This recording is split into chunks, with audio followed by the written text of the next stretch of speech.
I said, hey, I appreciate everybody agreeing that we have buy-in. I said, but I just need to ask you a question. I said, it's not because I'm selling a product, and maybe I'm biased. I said, but I don't know if I need your buy-in. Do I need your buy-in that you're heavy in 2018s? Do I need your buy-in you have 5 leads you haven't talked to in over a week? Do I need your buy-in that you have too many trucks to your sale rate? It's all true. And either you want to do something about it or not. So I appreciate getting everybody's buy-in, but this is your stuff and your data, and you either want to believe it or not and do something about it or not. Good morning. I am Dennis McGinn. I am the founder and CEO of vehicle reconditioning and communications company, Rapid Recon.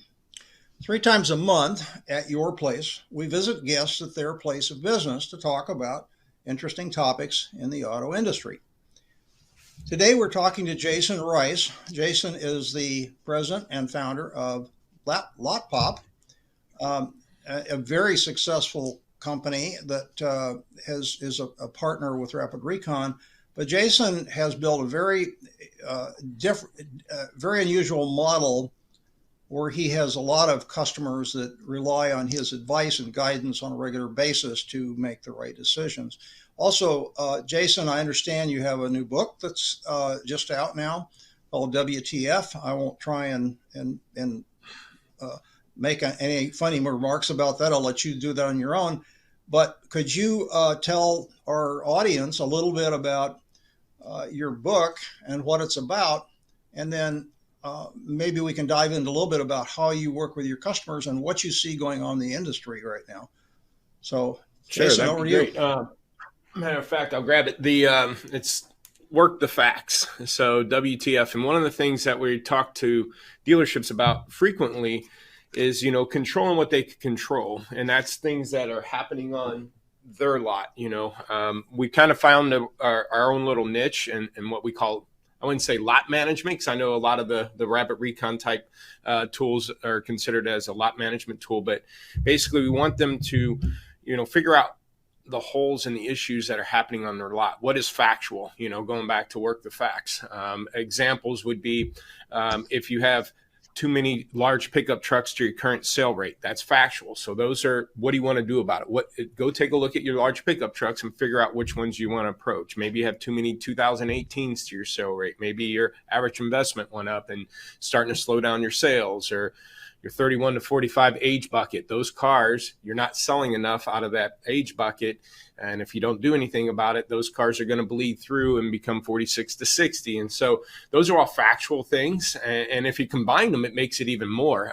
Again, think of that 31 to 45 bucket. If we're not selling enough out of it, let's isolate that and see what's in there. Well, if we're heavy in 18s and we're heavy in a large pickup truck, what if there's a 2018 large pickup truck and an age bucket we're not selling enough out of?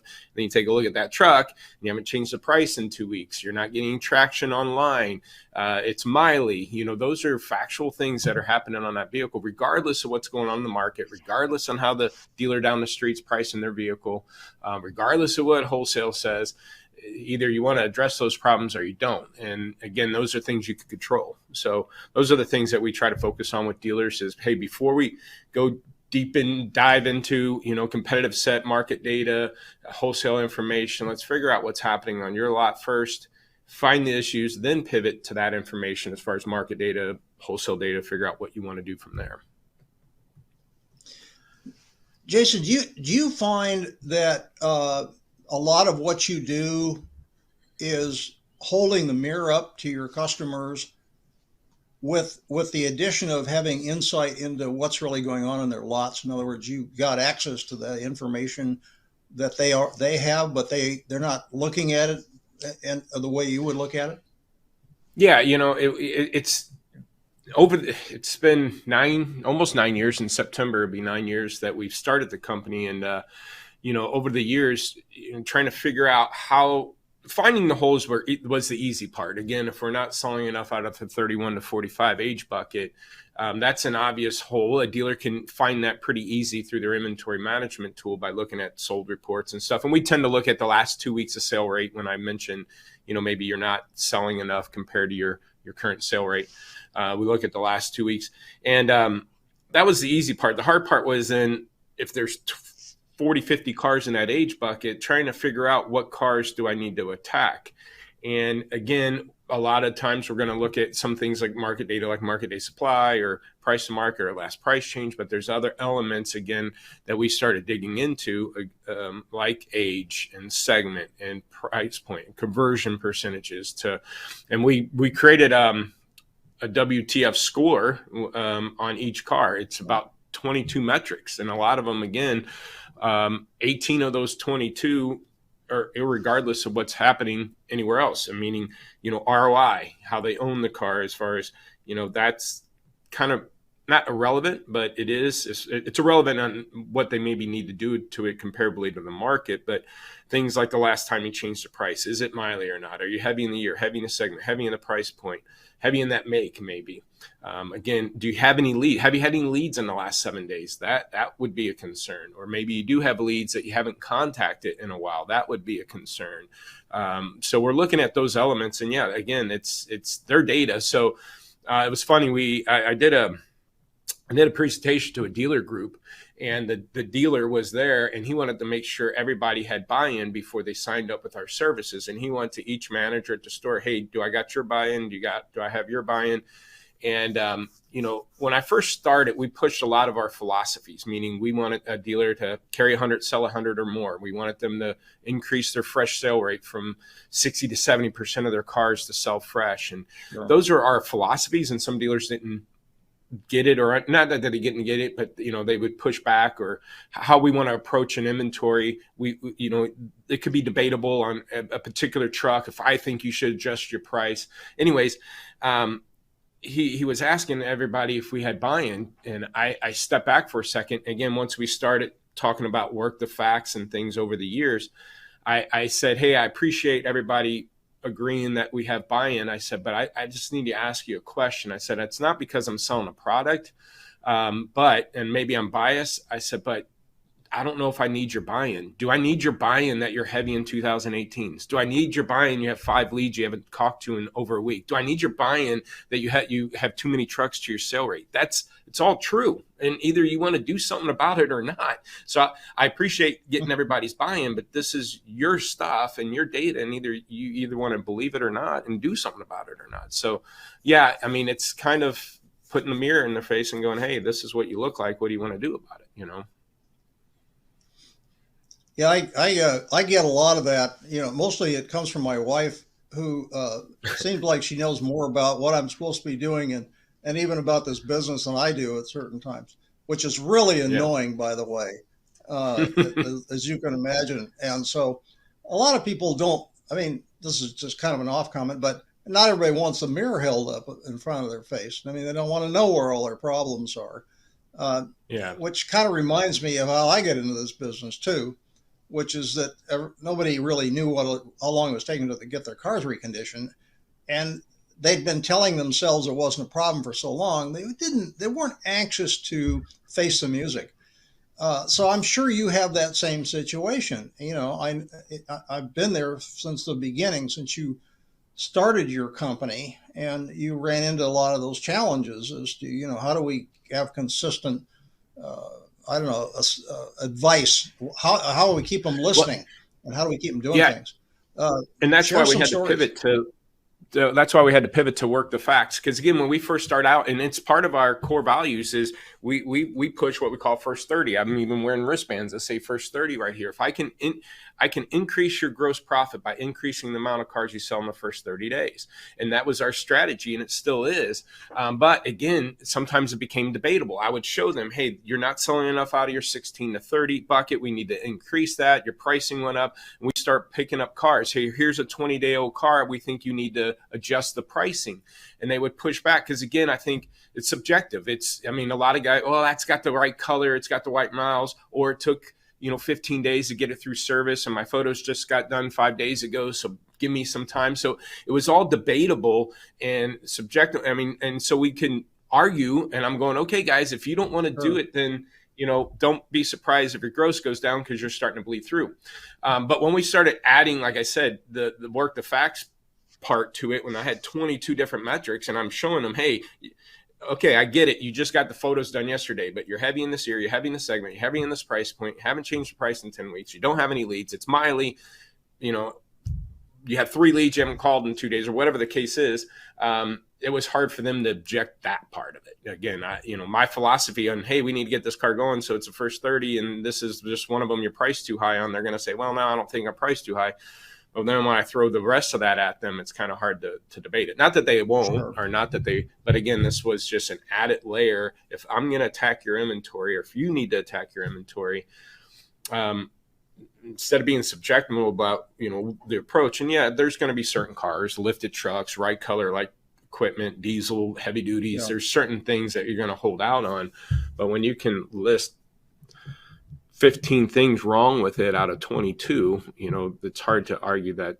And again, it's their data. It's not my philosophy. It's not the market data. It's not what the guy down the street. It's not what happened at the lane. This is your stuff. So that makes it a little bit easier.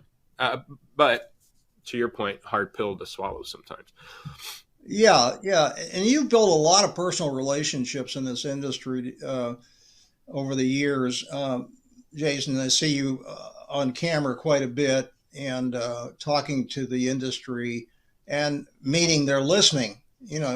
How have your messages and what's going on since COVID, just to take a little thing, how has that impacted how you see things happening in the industry, and B, your approach to your customers? What anything you can feed back to us? Well, it's funny. I belong to a couple used car clubhouse meetings that we do every Friday. We've had debates there where I think the market's going versus, other people and stuff. And, a lot of the things here's the thing. Especially coming into this year, I knew just based on the data that we're looking, we wouldn't have a strong tax season. I mean, unless something really just changed out of the blue where other people were saying, no, it's going to be one of the best ever. And I'm like, this ain't the way I'm looking at it. And one of the ways I was able to back my information up is obviously we look at trends, things like Google shopper indexes on people looking for used cars. We actually manually pull how many new and used cars are listed nationwide on autotradercars.com. We're looking at 100-mile radius of listings on those sites from our clients. So if I have a client in Kansas City, it's a Ford store, we're looking at 100-mile radius of how many new, how many used, how many certified, how many new Fords, used Fords, certified Fords are listed in their market, and how many nationally. What's the shopper index looking like?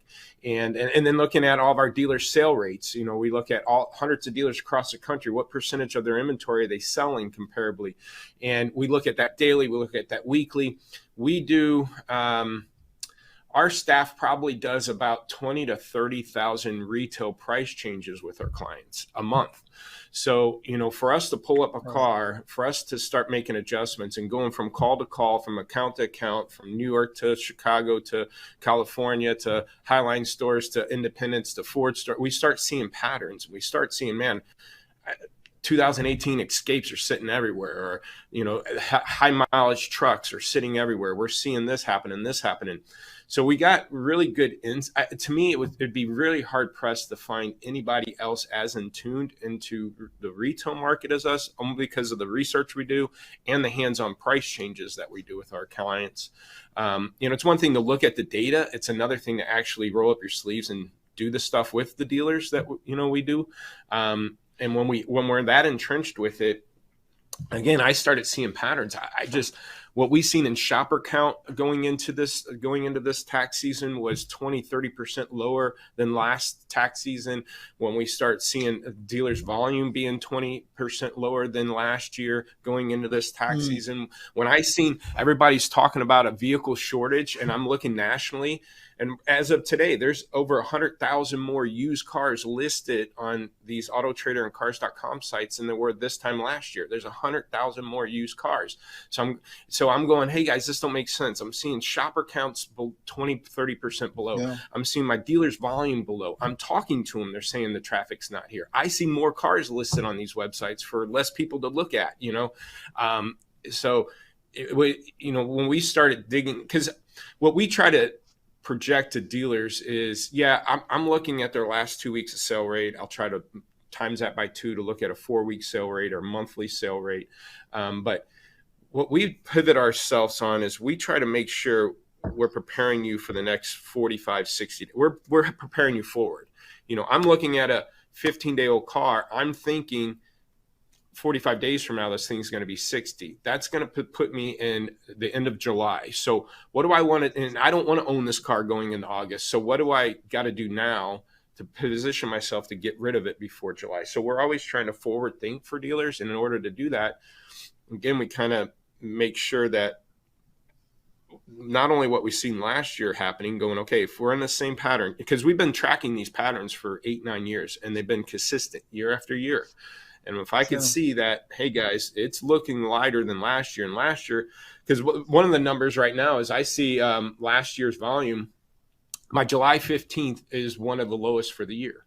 One of the lowest for the year. It drips down into July 15th. Think about that. Tax season's over, so that push is gone. People start going on summer breaks. They're starting to mulch their yard. They're starting to do this or that. And then when I'm looking at a chart right now, July 15th, I'm looking at the last 2 weeks. So that puts me at July 1st to July 15th. That's a 2-week cycle. That's the holiday weekend, right? So by July 15th, it's at one of its lowest. So here we are, June 7th, 30, 40, or June 9th, or whatever the date is. We're only a month away from that, really. So what are we going to do to position, if it patterns like it did last year and it did the previous year and the previous year, if that same pattern's happening, but you throw in inflation, gas prices, what do you think it's going to look like this year? Let's position ourselves and pivot now to, on top of our last week's phone calls and where we're seeing other dealers, we just start. And so kind of long-winded there, but there's so much that we're looking at and so much we're entrenched with and so much that we're holding hands. When we do an hour call with a dealer week after week, I had a dealer, I've been on probably 400 plus phone calls with them over the years. We get to know their team, we get to know their market, and we know where to position and get ready, to move them forward. And so a lot of the stuff that I bring to the table sometimes conflicts what other people are looking at, but they're looking at, wholesale value's high. So, get ready because, we're going to be able to get our pricing back up. And I'm like, I don't know if I trust that, looking at some of the data that we're looking at. Some of your comments make me think twice about the match or mismatch between the grosses that are coming in. Yeah, I mean, here, that new car, obviously the new car shortage drove the shortage of trades, and then the rental car companies grabbing those 2-3-year-old cars. I think the customers, because of they know what happening on new cars, MSRP plus, pricing type stuff, they're more I guess less lenient to beat you up on a used car, especially if they found one that they want. It's a little bit on the consumer when it comes to used cars. I think a little bit on the consumer side that it's like the toilet paper thing. Hey, I better buy it before someone else. And they're seeing those things kind of leave the market quicker. And so some of the dealers, that's the hard part is, again, trying to talk to dealers about moving cars quickly, faster. Because again, they're able to hold on to these cars and still wholesale them for a profit.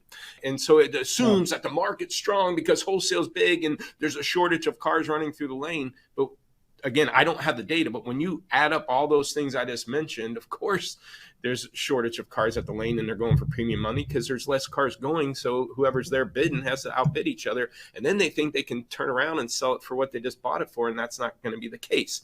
There's going to be dealers as things are slowing down. There's going to be people that paid up for cars. So they're going to keep their prices high to try to keep that margin compression from happening and trying to control their gross. And one of the things I always said, the manager that tries to control gross by managing gross costs themselves gross, right? They're going to try to control their gross and manage it by raising it and keeping their prices high because I still got to make my money. And it's going to end up costing them gross over time. Okay, that's really exciting. And, I do appreciate your time, and we'll hook back up again here in a couple of months, kind of see what's changed then, how the ongoing reception's been, any new gems that you come up with from your team and interacting with your customers as we go through the next turn in the barrel here. The summer market is obviously here. it'll be whatever it's going to be over the next couple of months. And but I do appreciate your insights, and I want to wish you a very happy summer. I hope you get some downtime with your family, which I know is really important to you. I get to see some of your stuff on Facebook from time to time. You know, all the stuff that you do that is so important. And um, appreciate the time, Jasen, and thank you. And we'll be talking to you here toward the end of the summer. Thanks, Dennis. Appreciate it. Thank you.